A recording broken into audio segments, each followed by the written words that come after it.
और इस सब का श्रेय आप सभी को जाता है, नेटसर्फ के मेरे इस बॉलीवुड नाइट के आप सभी सितारों को जाता है।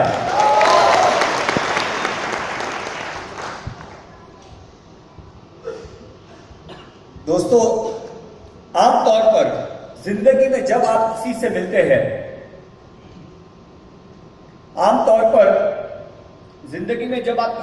हैं, तो उसकी एक वजह होती है कि या आप उस मिलने वाले की जिंदगी बदल देते हो या वो मिलने वाला आपकी जिंदगी बदल देता है।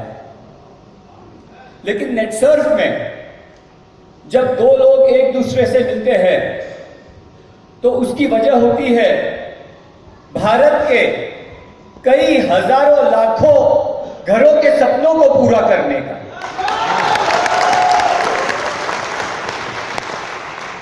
उसकी वजह होती है भारत के हर घर तक ऐसे प्रोडक्ट्स पहुंचाकर लोगों की समस्याओं को दूर करने का। उसकी वजह होती है मेरे और आपके अगले जनरेशन को एक मजबूत और लॉन्ग टर्म बिजनेस देने का।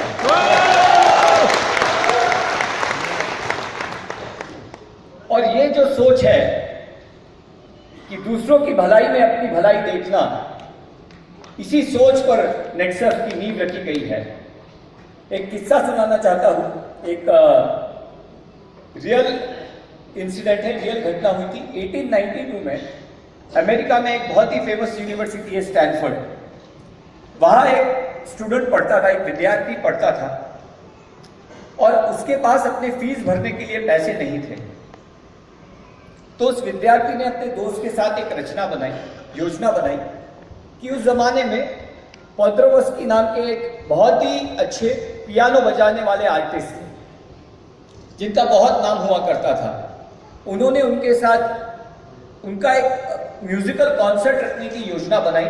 उन्होंने सोचा कि हम उनका कॉन्सर्ट रखेंगे, हम लोगों को टिकट्स बेचेंगे और जो मुनाफा होगा उसमें से अपने फीस के पैसे भर देंगे।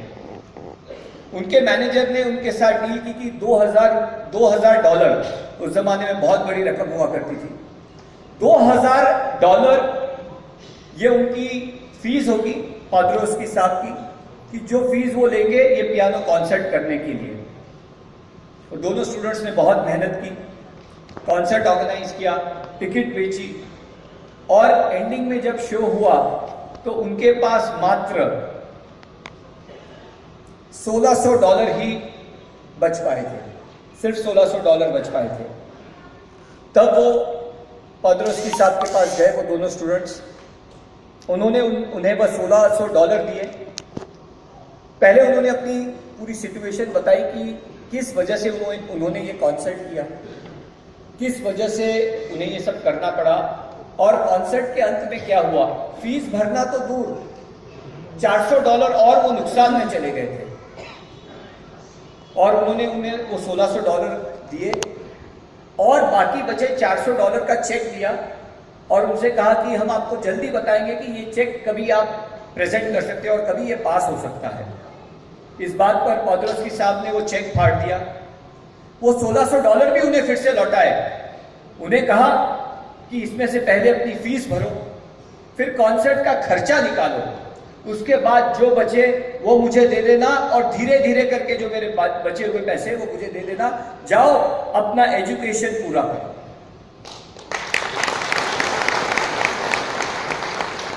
यही पोद्रोवस्की साहब जो है आगे जाके पोलैंड एक देश है यूरोप में, उसके प्राइम मिनिस्टर बने। और फिर वर्ल्ड वॉर आया 1920 के आसपास। जब वर्ल्ड वॉर आया, पोलैंड में काफी तबाही मची, काफी भूखमरी हुई, स्टार्वेशन हुआ। करीब 15 से 20 लाख लोग भूखे मर रहे थे। इस बात पर जब उन्हें चिंता हुई तो उन्होंने अमेरिका ने पूरे वर्ल्ड में फूड एंड रिलीफ प्रोग्राम बनाया था। उस फूड एंड रिलीफ प्रोग्राम को उन्होंने चिट्ठी लिखी कि उनके देश की हालत बिल्कुल खस्ता हो चुकी है और उन्हें मदद की सख्त जरूरत है। वो जो फूड एंड रिलीफ ऑर्गेनाइजेशन है, उन्होंने वो मदद उन्हें दे दी। वो सारा खाना, कपड़े लत्ते सब आ गए और पोलैंड में कई लाखों लोगों की जान बच गई।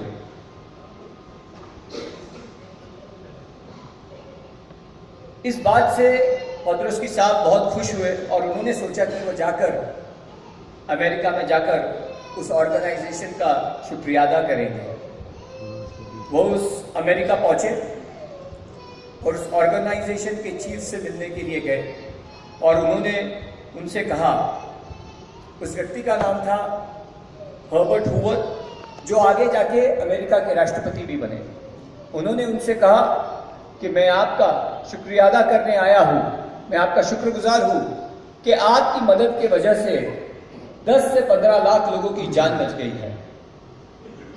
और उन्होंने एक लेटर ऑफ अप्रिसिएशन उस आदमी को दिया। उस आदमी ने वह लेटर लिया, उसे फाड़ दिया और उन्होंने उनसे कहा कि पोदरोस्की साहब, आज मैं इस मुकाम पर पहुंचा हूं और आपको मैं मदद कर पाया क्योंकि 20 साल पहले, 25 साल पहले इसी स्टूडेंट की फीस आप जैसे व्यक्ति ने भरी थी, आप जैसे व्यक्ति ने मुझे मदद की थी।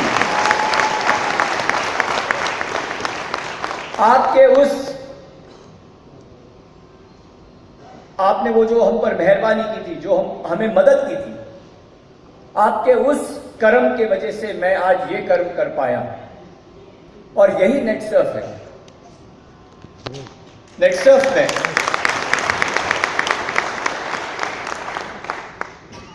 कि जहां अपने आप के पाने के लिए जो खुद की मदद करता है वो नेटसर्फ नहीं है। किसी और की जिंदगी बनाने के लिए, किसी और के घर में दिया जलाने के लिए जो मेहनत करता है, जो मदद करता है, वो नेटसर्फ है।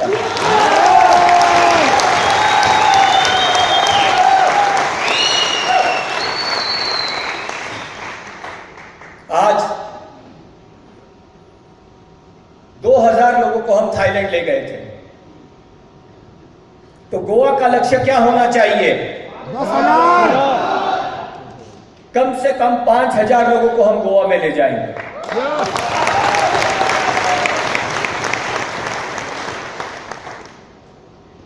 नेटसर्फ की जब शुरुआत हुई थी, एक प्रोडक्ट हम 5 और हमारे 7 5 नेटसर्फ के लोग, 7 हमारे फाउंडिंग मेंबर्स, उनके साथ नेटसर्फ की शुरुआत हुई थी। लेकिन तभी ये जो आपके 7 OCF मेंबर्स हैं, फाउंडिंग गॉडफादर्स में जिनको कहता हूं, उन्होंने मुझसे एक प्रश्न पूछा था कि कई कंपनियों में काम करके थक गए, हर आदमी का सेटिस्फैक्शन लेवल आ जाता है, हर आदमी थक जाता है, आपका सेटिस्फैक्शन लेवल कब आएगा? तब मैंने उनसे एक वादा किया था कि मैं ये काम अपने आप को सेटिस्फाई करने के लिए, अपनी जरूरतों को सेटिस्फाई करने के लिए नहीं कर रहा हूं। मैं ये काम लोगों के घरों में चूल्हा जलाने के लिए, लोगों के सपने पूरा करने के लिए और हर घर में नेटसर्फ को और नेटसर्फ की इस क्रांति पहुंचाने के लिए कर रहा हूं।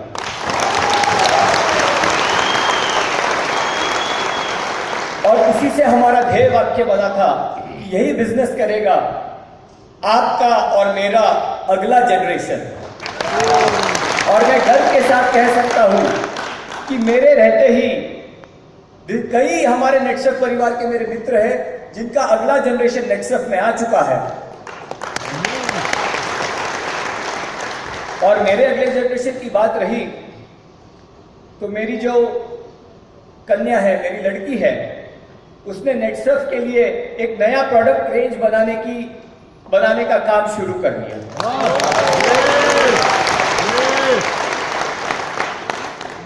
तो दोस्तों, उस समय अगर हम ये बात जब लोगों से कहते थे तो सब हम पर हंसते थे। कोई कहता था 1 महीने में कंपनी बंद हो जाएगी, कोई कहता था 3 महीने में बंद हो जाएगी, कोई कहता था इस दिवाली में बंद हो जाएगी, कोई कहता था अगली दिवाली में बंद हो जाएगी। उन सब का दिवाला निकल गया, लेकिन नेटसर्फ ने 16 दिवाली निकाली है।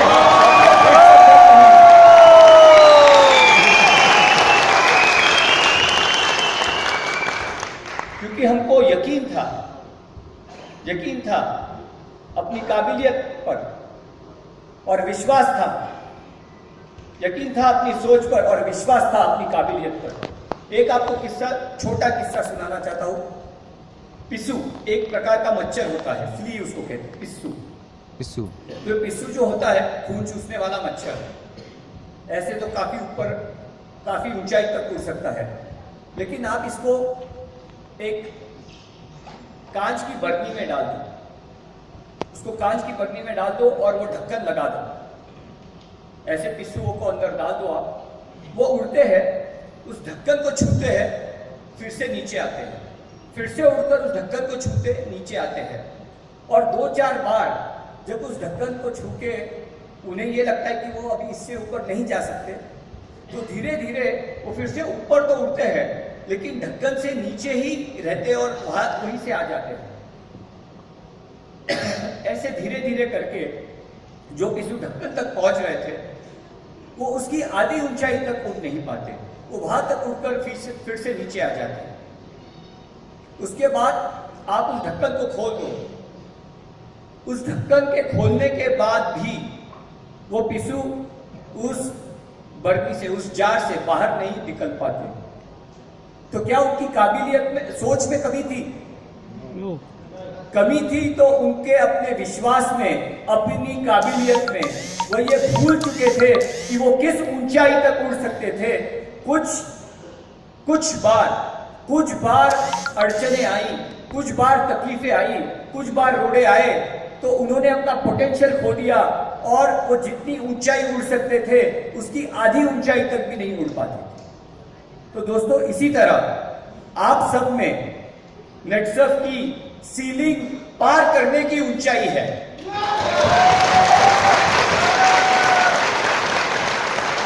दो चार कोशिशों के बाद अगर आप उस सीलिंग को तोड़ नहीं पाए, तो ये मत सोचना कि आप सीलिंग को तोड़ ही नहीं सकते।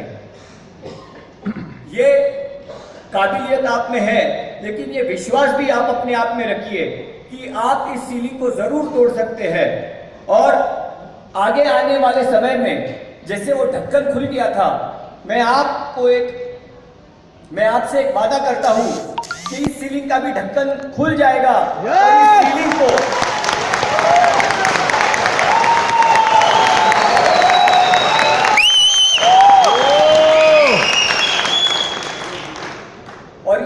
का ढक्कन खुल जाएगा और इसकी ऊंचाई और बढ़ जाएगी। तो आप अपनी उड़ान मत रोकिए, आप अपनी उड़ान को 8-19 तक मत रोकिए, इससे बड़ी उड़ान आपको लेनी।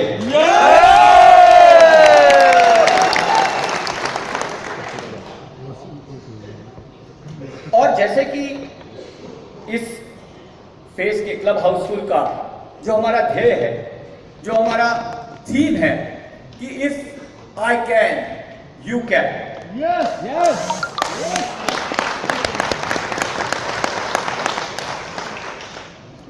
क्योंकि आज बॉलीवुड है तो बॉलीवुड का ही डायलॉग हो जाए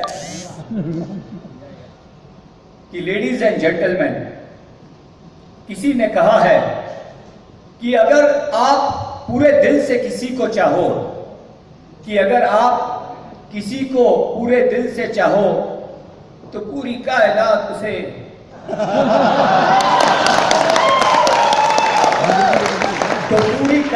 उसे तुम्हें मिलाने में जुड़ जाती है।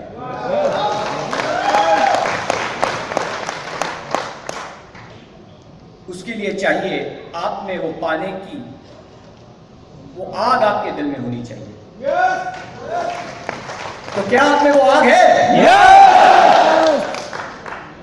सोक्रेटिस नाम के एक ग्रीक फिलोसोफर थे, काफी महान फिलोसोफर थे। इस दुनिया की काफी फिलॉसफी उन्होंने लिखी है, इतने पुराने और महान फिलोसोफर थे। उनके पास एक युवा गया और उसने कहा उनसे कि साहब मुझे सफलता का राज बता। उन्होंने उसे कहा कि अगले दिन सवेरे नदी के किनारे पर मुझसे आकर मिल। अगले दिन सवेरे वह युवा नदी के किनारे पहुंचा। सोक्रेटिस साहब भी वहां मौजूद थे। वह उसे चलते चलते नदी में ले गए। युवा थोड़ा हैरान था, लेकिन इतने बड़े आदमी से कौन मुंह लगाए। वो उनके साथ नदी में चलता गया।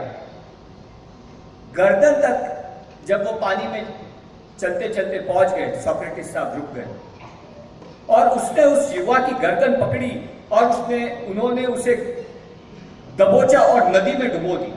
उसकी गर्दन को, उसके सर को नदी में डुबो दिया।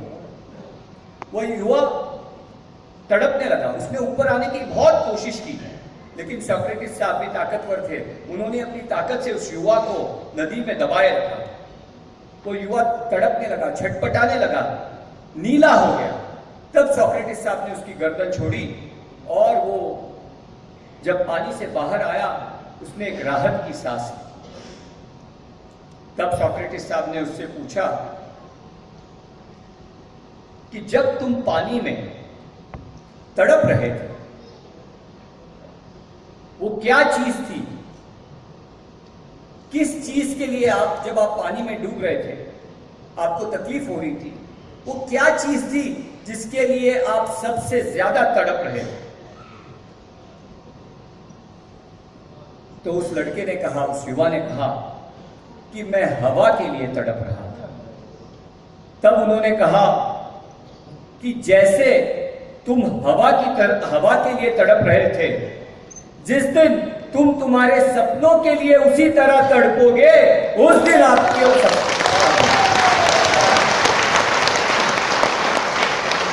यही सफलता का राज है और कोई सफलता का राज नहीं। कि पूरी जुनून के साथ, पूरी शिद्दत के साथ जब आप अपने सपनों के लिए तड़पोगे, जब आप अपने टीम के सक्सेस के लिए तड़पोगे, जब आप सीलिंग क्रॉस करने के लिए तड़पोगे, तब जाके आपको वो मुकाम मिलेंगे, वो सफलता मिलेगी। और उसके लिए, इस तड़प को अपने सक्सेस में बदलने के लिए आपको एक आग लगानी होगी, एक ऐसी चिंगारी भड़कानी होगी। मामूली चिंगारी नहीं, एक ऐसी चिंगारी नहीं कि जो फूंक दो और बुझ जाए। एक ऐसी चिंगारी अपने दिल में जगाओ कि वो ऐसी आग लगाए कि वो तब तक ना बुझ पाए जब तक आपका हर एक सपना, आपके टीम के हर एक व्यक्ति का हर एक सपना, आपके घर के हर परिवार के हर सदस्य का सपना पूरा ना हो। तब तक वो आग आप अपने दिल में जला के रखो, ऐसी चिंगारी लगाओ।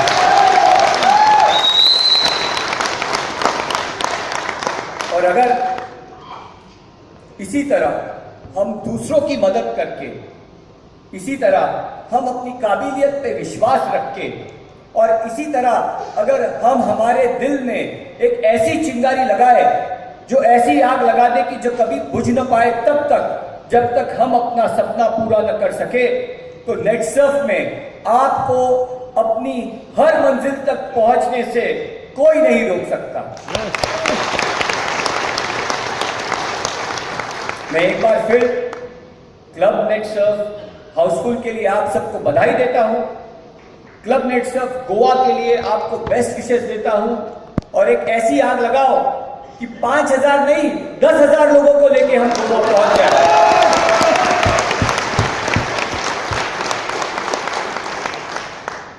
एक ऐसी रोशनी पैदा करो, भारत के हर घर में नेटसर्फ को पहुंचा दो। नेटसर्फ की ये चिंगारी, नेटसर्फ की ये रोशनी भारत के हर घर तक पहुंचा दो। और जाने से पहले इसकी शुरुआत हम यहीं से करते हैं। मैं आप सभी से रिक्वेस्ट करता हूं कि अपने अपने फोन निकालिए और उसकी कैमरा लाइट ऑन कीजिए। सब लोग